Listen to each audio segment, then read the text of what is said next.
sentar confortavelmente, elevar os nossos pensamentos, mantê-los elevados na medida do possível, para que a gente possa iniciar a nossa prece, para agradecer a Deus por todas as benesses, por tudo que temos, por tudo que Ele nos dá, agradecer a oportunidade de mais um sábado de trabalho e podemos auxiliar, na medida do possível, todos aqueles que aqui nos procuram. Obrigado, meu Pai, mais uma vez te agradecemos, que assim seja.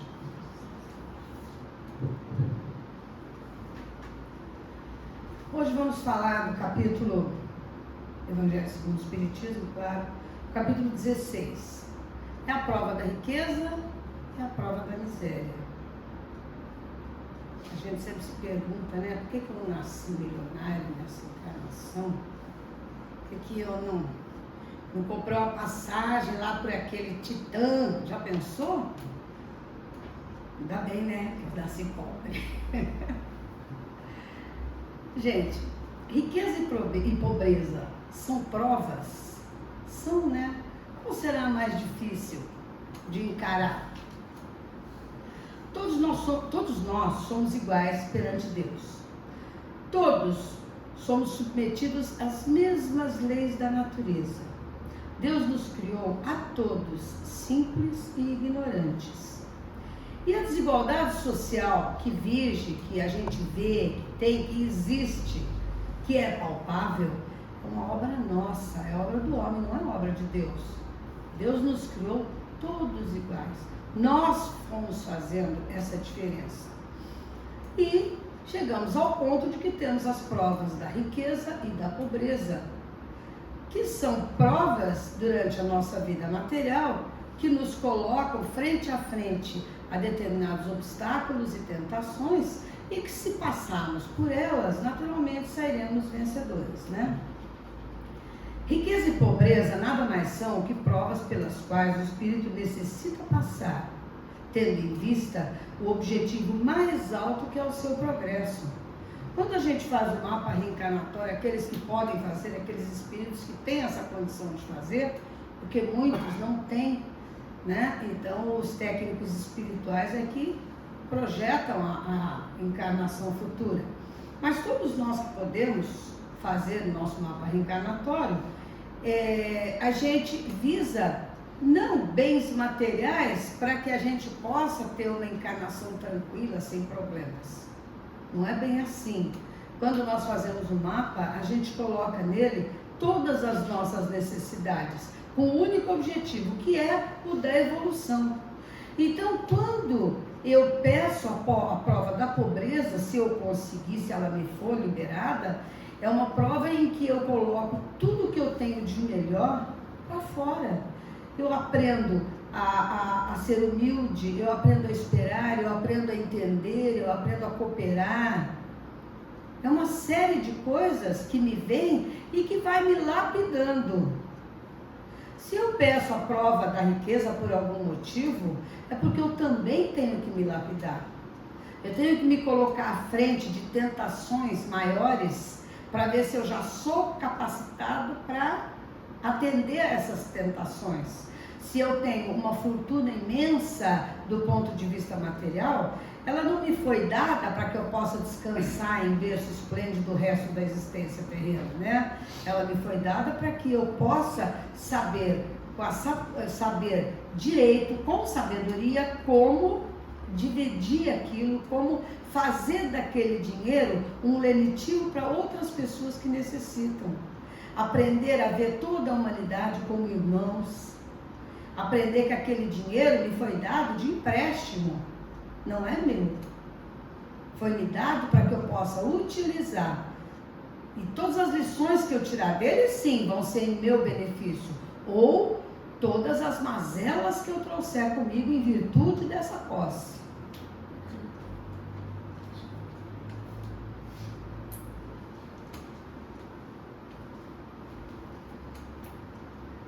Quando Deus concede a prova da riqueza e a outros da pobreza, é para experimentá-los de maneiras diferentes. Nós somos experimentados de maneiras diferentes, é claro.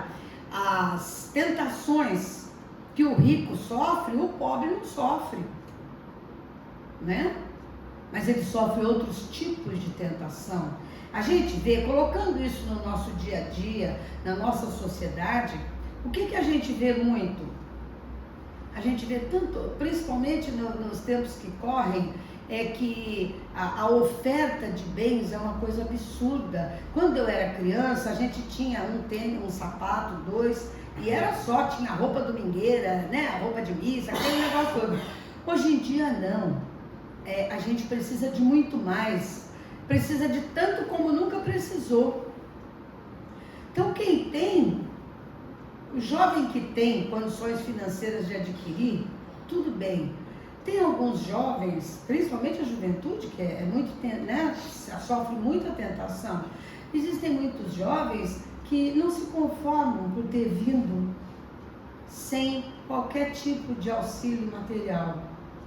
Então muitos deles, talvez por falta de um lar mais estruturado, falta de conselhos, ou um espírito mais desgarrado, né? Ou um espírito ainda muito devedor, então ele cai na via do crime para conseguir ter aquilo que ele não pode em condições normais. Então a gente vê muito isso. Aí as pessoas às vezes falam, mas é mais fácil entrar no céu sendo pobre do que sendo rico. Não é não. As tentações que o pobre sofre também são grandes. Pode ser que na minha idade as tentações materiais já vão ficando menores, né? Eu já não dou tanta importância àquele sapato lindo que eu dava quando eu tinha 20 anos. Mas e os jovenzinhos?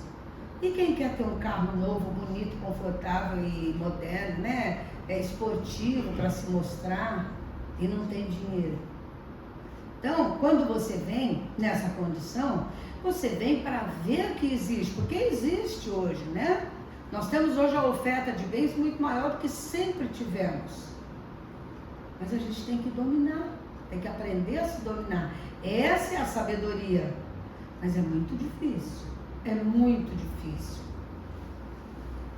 As provas são escolhidas pelos próprios espíritos, mas geralmente sucumbem. Olha só, infelizmente na nossa condição evolutiva atual, muitos de nós, quando voltamos para a encarnação atual, a gente faz essa programação reencarnatória, se compromete em determinados pontos, tudo visando a nossa melhoria, sempre visando a nossa evolução. Mas a gente sucumbe, infelizmente. A matéria ainda chama muito a nossa atenção. Nós somos muito arraigados à matéria. É muito difícil você abrir mão de determinadas coisas pensando na vida futura espiritual. Nós ainda não estamos infelizmente, ainda não estamos nesse estágio. Estamos caminhando para ele. Muita gente abre mão dessas coisas, mas tem aqueles que ainda são muito arraigados do ponto de vista material. Então, a gente tenta na encarnação e cai fragorosamente. Infelizmente, nós temos que voltar, começar tudo novamente. Até chegar naquele ponto em que o materialismo vai se distanciando. O que antes fazia a nossa cabeça, enchia os nossos olhos, agora já não mais. Caminhando vagarosamente, a gente consegue, vai tirando uma coisa hoje, outra amanhã, até que quando nós notarmos, nós estaremos seres muito mais espiritualizados. Bom, qual dessas provas é a mais perigosa? A da pobreza ou a da riqueza? Tanto uma quanto outra, de acordo com o que eu disse.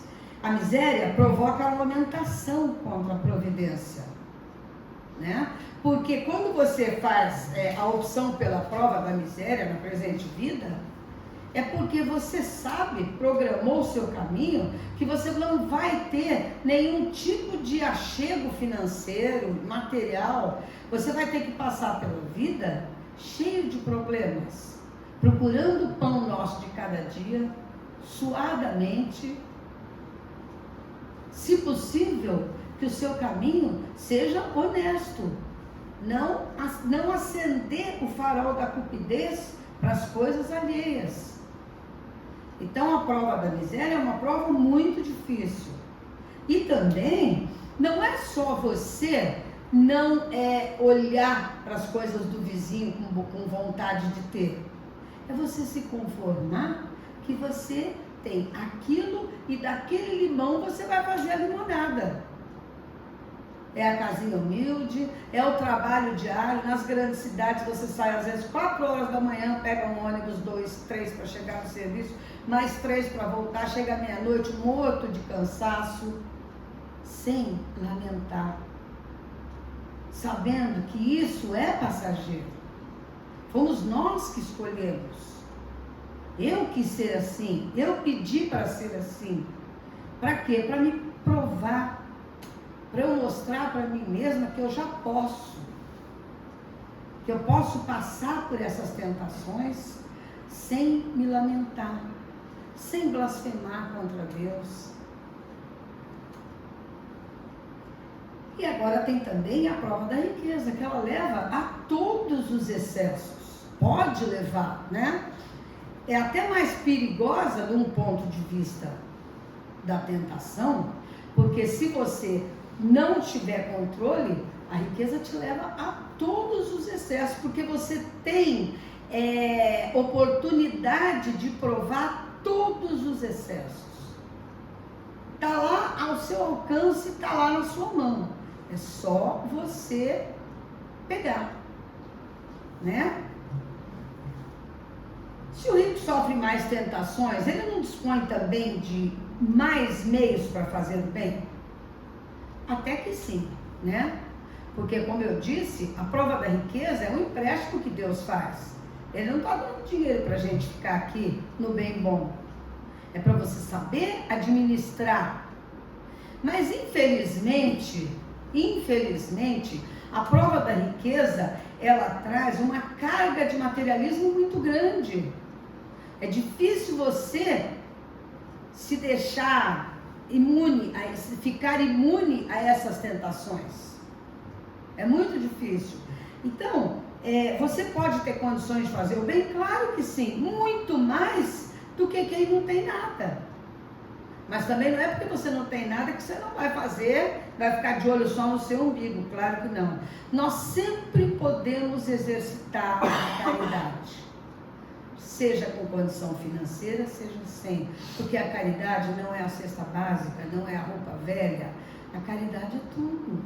A caridade é o olhar para o irmão, a caridade é a palavra amiga, a caridade é o consolo que você precisa naquela hora.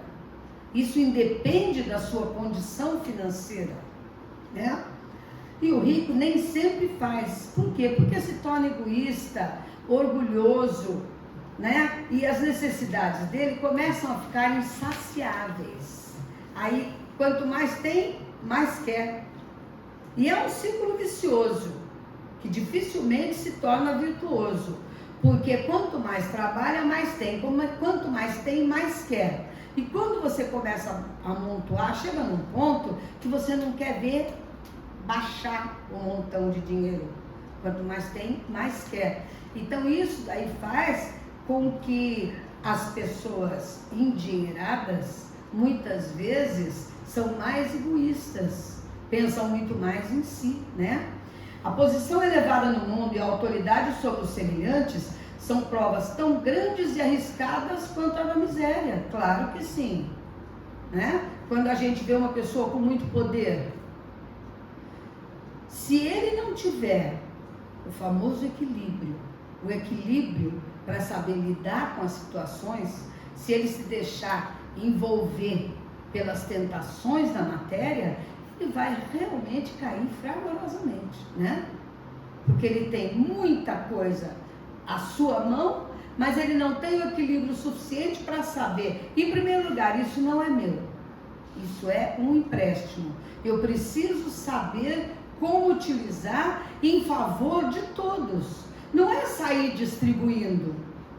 Mas uma pessoa que tem condições financeiras grandes, donos de empresa, de indústrias, eles criam emprego, eles levam fartura para bairros miseráveis, eles auxiliam em vacinas, em tudo que você pensar, inclusive oferecendo para laboratórios para auxiliar na medicina, auxiliar no andamento da ciência. Tem muitas vertentes que um grande empresário pode se colocar, muitas, né?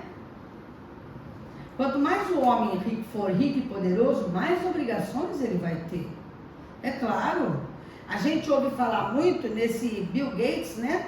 E agora parece que quanto mais ele doa a fortuna, mais rico ele fica. Mas é uma grande verdade, ele doa, ele tem fundações. Então eu acredito, pelo menos pelo que a gente lê, que ele aprendeu um pouco de como usufruir e como dividir o montante de tudo o que ele recebeu, né? Já o pobre, Deus experimenta pela resignação. Enquanto que o rico fica às braçadas com a sua vontade de ter cada vez mais, o pobre tem que ser resignado. Ele tem que aprender que o que ele tem é que é dele. Aliás, nem dele não é o que ele tem, né? Ele também recebeu de empréstimo. Para ele aprender o valor da humanidade, o valor da humildade, o valor da divisão com quem tem menos ainda. A riqueza e o poder despertam todas as paixões que nos prendem à matéria e nos distanciam da vida, da perfeição espiritual. É uma verdade. Eu sempre falo aqui, quando a gente compra um carro zero, quem pode comprar, a gente, se você passa 2, 3 dias na satisfação de ter adquirido um bem material novinho, bonitinho, cheiroso para você se divertir. Nesse momento, você está dissociado da vida espiritual. Você está muito mais ligado à vida material. Então, isso é não crescendo, né? Aí, de repente, você adquire uma mansão, aí uma segunda, uma terceira. Isso tudo vai te fazendo mergulhar nesse universo materializado. Dificilmente você consegue sair. Foi por isso que Jesus disse, é mais fácil um camelo passar pelo fundo de uma agulha do que um rico entrar no reino dos céus. Tanto a prova da pobreza quanto a da riqueza são difíceis testes, são testes difíceis. Enquanto a miséria pode provocar a revolta com a providência divina, a riqueza incita aos excessos, né? Dispondo de maiores recursos e meios para fazer o bem, o rico, se não o faz, se torna egoísta. A riqueza é a prova da caridade e da abnegação. E a pobreza é a da paciência, da resignação. É fácil perceber que pelas tentações que gera, a riqueza constitui uma prova muito arriscada e mais perigosa que a miséria. Isso nós não temos a mínima dúvida, né? A pobreza é uma das melhores oportunidades de elevação espiritual ao nosso alcance. Então vejam bem, a pobreza é uma das melhores oportunidades de elevação espiritual ao nosso alcance. E nós estamos aqui para quê? Para administrar dinheiro? Daqui a gente não leva nada. Desse mundo nós levamos aquilo que nós obtivemos em termos de conhecimento, de qualidades. Daqui materialmente, o que nós vamos levar? O corpo é o primeiro que a gente já deixa, né? Então, a oportunidade de elevação espiritual é o que nós buscamos aqui. E se temos obstáculos, temos que cumpri-los. Temos que saltar esses obstáculos. Eu preciso ganhar lá à frente, tirar os pedrouços do caminho, porque eu preciso evoluir. Eu estou aqui para isso. Sendo rico ou sendo pobre, qualquer uma das duas partes que me couber, eu tenho que desempenhá-las bem. Se eu vim miserável nessa encarnação, eu tenho que aprender dentro da minha miséria a tirar a felicidade dali. Porque eu não vim para ser triste. Eu não vim para brigar com o mundo.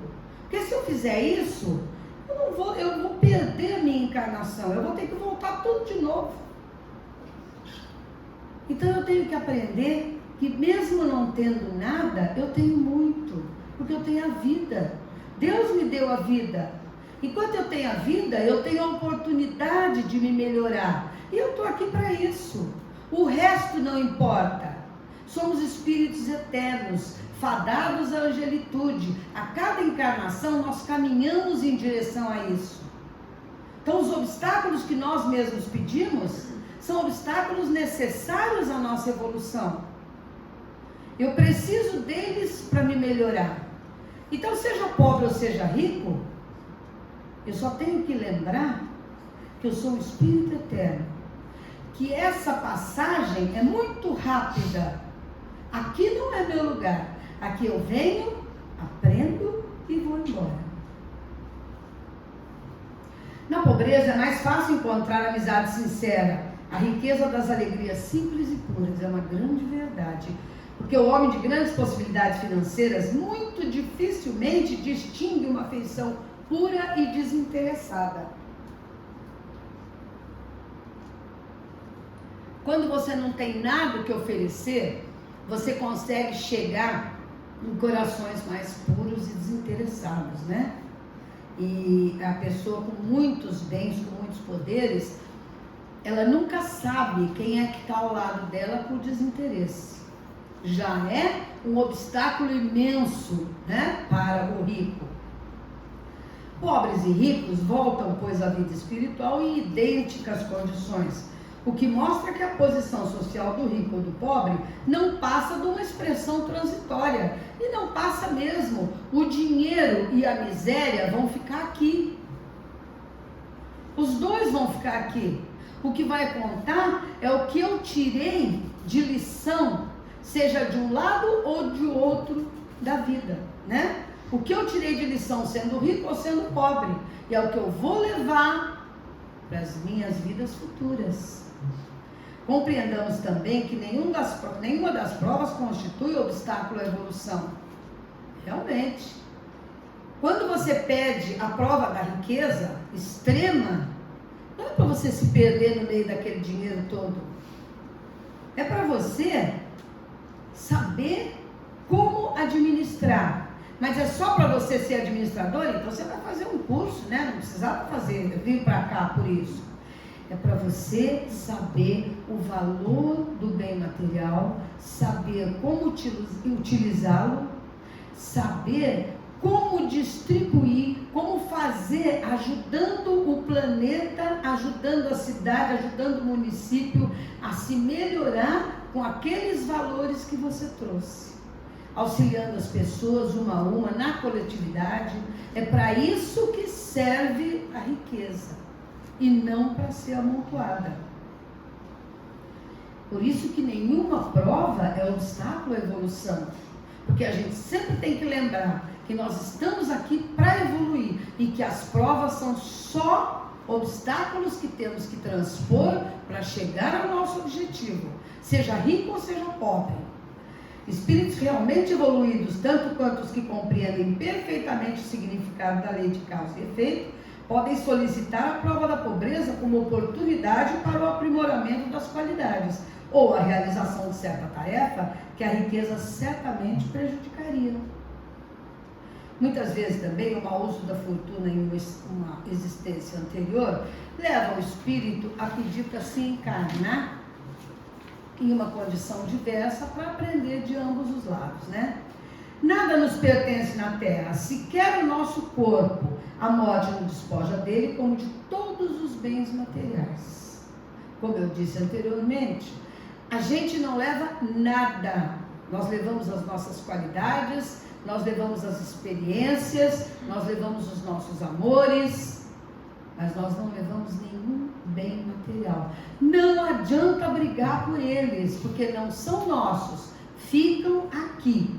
Somos simples depositários e nunca proprietários. Deus nos emprestou, vamos ter que restituir. O desprendimento dos bens terrenos consiste em apreciá-los do seu justo valor. Se nós aprendemos a entender que a fortuna, seja o que ela for, ela tem um valor justo. É o valor quando ela se presta a minorar as tragédias, as misérias do mundo. É só para isso que ela serve, para auxiliar a alavancar o progresso de uma comunidade. É para isso que ela serve. Ela não serve para ser amontoada. E Deus nunca pensou nesse sentido quando coloca na nossa mão. O desprendimento desses bens é para apreciar no justo valor, é se servir deles em benefício dos outros, e não apenas no benefício da gente.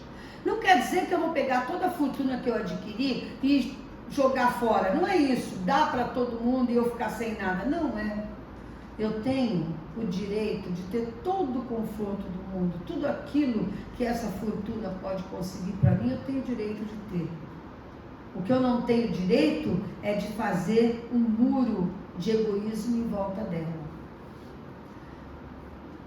Finalizamos então com o religioso francês, gente, o nome dele é Lacordaire, e ele trabalhou bastante no Evangelho junto com Allan Kardec, e ele deixa isso para a gente finalizar. Devemos compreender que há bens infinitamente mais preciosos que os da terra. Essa ideia nos ajuda a nos desprender. Então veja bem, existem bens muito mais preciosos. Um dia a gente vai entender. Quem vê a vida do Chico Xavier fica pensando, gente, como é que pode? Ele editou mais de 400 livros. Em termos de editorial, de editora, livros editados, ele seria, no ponto de vista material, seria trilhardário, né? Porque esses direitos autorais continuam vigindo. Ele nunca pegou, ele nunca precisou. Quem visitou a casa de Chico Xavier fica imaginando como é que ele vivia daquele jeito. É para aparecer? Não. Era um espírito tão elevado, tão dissociado dos bens terrenos, que para ele aquilo tudo não era nada, né? Pode ser muito valioso para nós, para ele não. Ele veio para cumprir uma missão espiritual, não material, né? Então é isso, gente. Muito obrigada. Muita paz.